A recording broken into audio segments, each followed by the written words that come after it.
आज Nifty 1% up है और पोर्टफोलियो 2%। क्या लग रहा है? Next bull run loading? मुझे तो लग रहा है। और इसके लिए मेरे पास एक नहीं बल्कि 7 अलग अलग रीजंस हैं जिसकी वजह से मुझे लगता है कि अब निफ्टी बॉटम आउट हो रहा है। तो सबसे पहला रीजन जो मुझे लगता है वो ये है कि निफ्टी पिछले 18 महीने से कंसोलिडेट कर रहा है उसी रेंज में।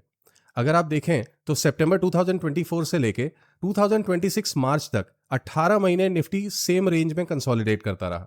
मतलब करीबन 18 महीने कोई रिटर्न नहीं आया। लास्ट 3 महीने में अप्रैल से लेके जुलाई तक मार्केट 22,000 से लेके 26,000 तक की रैली कर आया और उसके बाद दोबारा गिर के 24,000 लेवल के आसपास कंसोलिडेट कर रहा है। ऐसा पास्ट में सिर्फ 2 बार हुआ है, 2018 से लेके 2020 और 2022 से लेके 2023। अगर आप ऊपर देखेंगे तो ये दोनों टाइम फ्रेम जो मैंने सर्कल कर रखे हैं उसमें निफ्टी एक ही रेंज में कंसोलिडेट करता रहा और उसके बाद जो उसने बुल रन दिया है, जिन लोगों ने उस फेज को मिस किया वो आज तक रिग्रेट करते हैं। दूसरा रीजन है MMI. MMI stands for market mood index. Market generally अपना बॉटम तब बनाता है जब एमएमआई या तो फियर में हो या फिर एक्सट्रीम फियर में हो। मार्च में जब मैंने अपने दोस्तों को बोला था कि इस समय मार्केट में इन्वेस्ट करने का परफेक्ट टाइम है, उस समय एमएमआई एक्सट्रीम फियर जोन में चल रहा था और वो वहां से बढ़ के मार्केट 26,600 तक चला गया। उस समय एक्सट्रीम ग्रीड जोन आ गया और अब फिर से फियर जोन के आसपास आकर मार्केट कंसोलिडेट कर रहा है। तो ये एक इंडिकेटर हो सकता है, सिर्फ ये इकलौता इंडिकेटर नहीं है। मैंने आपको बताया मैं आपको 7 अलग अलग रीजंस दूंगा, लेकिन ये भी एक रीजन हो सकता है कि मार्केट यहां पर कंसोलिडेट करके और फिर भागेगा। तीसरा है वैल्यूएशन कंफर्ट।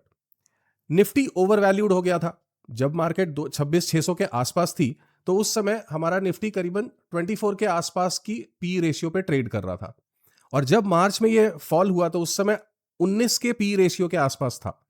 अभी भी वो 20 के पी रेशियो के आसपास है। तो वैल्यूएशन कंफर्ट आज की डेट में निफ्टी में है और कई कंपनीज तो इस पर्टिकुलर टाइम फ्रेम में इतना टूट चुकी हैं कि वो अपने पी रेशियो जो उनका मीडियन पी होता है पिछले 10 साल का, उससे भी नीचे जाके ट्रेड कर रही हैं। तो ये तीसरा रीजन हो सकता है जिसकी वजह से मुझे लगता है कि निफ्टी में प्रॉपर वैल्यूएशन है। नाउ ये वैल्यूएशन एक्चुअली 2 अलग अलग फ्रंट पे आती है। पहला आता है प्राइस करेक्शन, दूसरा आता है टाइम करेक्शन। प्राइस करेक्शन तो हो चुका, कोई कोई शेयर तो 40% 30% तक टूट चुके हैं अपने ऑल टाइम हाई से। जितने भी ईटीएफ हैं वो भी करीबन 15-20% नीचे गिर गए थे। और रही बात टाइम करेक्शन की, तो 18-20 महीने से टाइम करेक्शन ही तो चल रहा है। तो इसलिए मुझे लगता है कि ये दोनों फ्रंट पे हम एक प्रॉपर वैल्यूएशन पे आ चुके हैं। नाउ चौथा और अमेजिंग फैक्ट, इस समय निफ्टी अपने ऑल टाइम हाई के आसपास भी नहीं है। 26,600 का लेवल है ऑल टाइम हाई और हम 24,000 के आसपास कंसोलिडेट कर रहे हैं। लेकिन अगर आप जाके स्मॉल कैप और मिड कैप इंडेक्स को देखेंगे तो वो अपना ऑल टाइम हाई तोड़ चुका है या उसके आसपास है। ऐसा तभी होता है जब मार्केट में ब्रॉड बेस्ड बाइंग हो रही हो। इस समय निफ्टी बैंक अपने ऑल टाइम हाई पे नहीं है, निफ्टी आईटी भी अपने ऑल टाइम हाई पे नहीं है, जबकि ये दोनों बहुत स्ट्रॉन्ग पिलर्स होते हैं हमारे निफ्टी को सपोर्ट करने के लिए।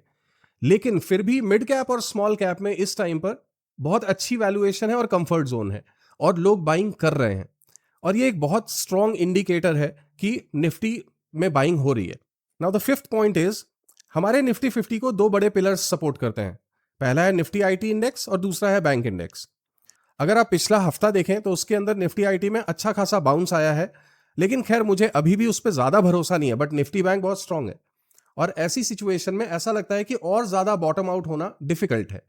ऐसा हो सकता है कि थोड़ी बहुत करेक्शन और बाकी हो, लेकिन लॉन्ग टाइम फ्रेम में अगर देखा जाए तो निफ्टी ऐसा लगता है कि बॉटम आउट कर चुका है और अगली रैली के लिए तैयार है।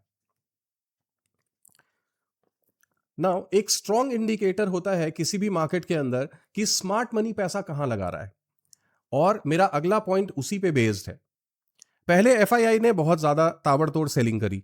अगर आप मार्च अप्रैल मई जून का डेटा उठाकर देखें तो उन्होंने पता नहीं कितना बेच दिया। इस पर्टिकुलर ईयर में उन्होंने करीबन 1.5 लाख करोड़ के आसपास बेचा है शुरू के 4 महीने में। लास्ट ईयर उन्होंने 2 लाख करोड़ के आसपास बेचा था, यानी टोटल 3.5 लाख करोड़ की सेलिंग करी है। लेकिन जुलाई में ऐसा देखा जा रहा है कि या तो उनकी सेलिंग कम हुई है या फिर वो बाइंग कर रहे हैं। तो अगर स्मार्ट मनी मूव कर रहा है अपना पैसा, खासकर अगर मैं कुछ कंपनीज की आपको एग्जांपल्स दूं तो उन कंपनीज के अंदर उन्होंने क्यूओक्यू बेसिस पे अपनी स्टेक को बढ़ाया भी है। आप स्क्रीन पे देख सकते हैं इन कंपनीज की लिस्ट जहां पर उन्होंने अपना स्टेक पहले से ज्यादा इंक्रीज किया है, और अगर वो अपना स्टेक बढ़ा रहे हैं तो उनको इंडियन मार्केट के अंदर जरूर कॉन्फिडेंस है, और खासकर उन कंपनी के ऊपर कॉन्फिडेंस है जिनमें अपना वो स्टेक इंक्रीज कर रहे हैं। नाउ द 7th पॉइंट, ये पॉइंट तो आजकल हर किसी की जुबान पे है। America Iran war, crude oil, geopolitical tension थोड़ा ईज आउट हो रहा है। अल्टीमेटली इन सब चीजों का सोल्यूशन निकलना ही है। लॉन्ग टाइम तक कोई भी मार्केट गिरी हुई नहीं रह सकती, और लॉन्ग टाइम तक ये क्रूड ऑयल इतने हाई पे मेंटेन नहीं रह सकता। वर्ल्ड में अगर पीस लेके आना है तो ऑटोमेटिकली इन सब चीजों को ईज आउट होना है, और ये सब चीजें हमारी लॉन्ग टर्म ग्रोथ स्टोरी को और ज्यादा कंसोलिडेशन देती हैं। क्योंकि in spite of this inflation pressure, अगर आप Q1 FY27 के अलग अलग कंपनीज की गाइडेंस को देखोगे तो उन्होंने रिजल्ट्स भी अच्छे दिए हैं इस बार, और उन्होंने 15 से लेकर 20% का फ्यूचर ग्रोथ गाइडेंस भी दिया है। अगर हमारी मार्केट में और कंपनीज में स्ट्रेंथ नहीं होता तो वो इस तरह की गाइडेंस नहीं दे पाते। एक और फैक्टर है जो मुझे यहां पर याद आया, वो ये कि निफ्टी जब 26,600 के आसपास था, वहां से जब निफ्टी ने फॉल किया तो आज की डेट में 24,000 के आसपास है, और 23,600 का एक बहुत स्ट्रॉन्ग सपोर्ट है हमारे पास, जहां निफ्टी कंसोलिडेट कर रहा है। नाउ ये 23,600 का लेवल क्या है? मैंने फिबोनाची लेवल बताया था अपने अर्लियर वीडियो में, 3 स्टेप टू 30% रिटर्न।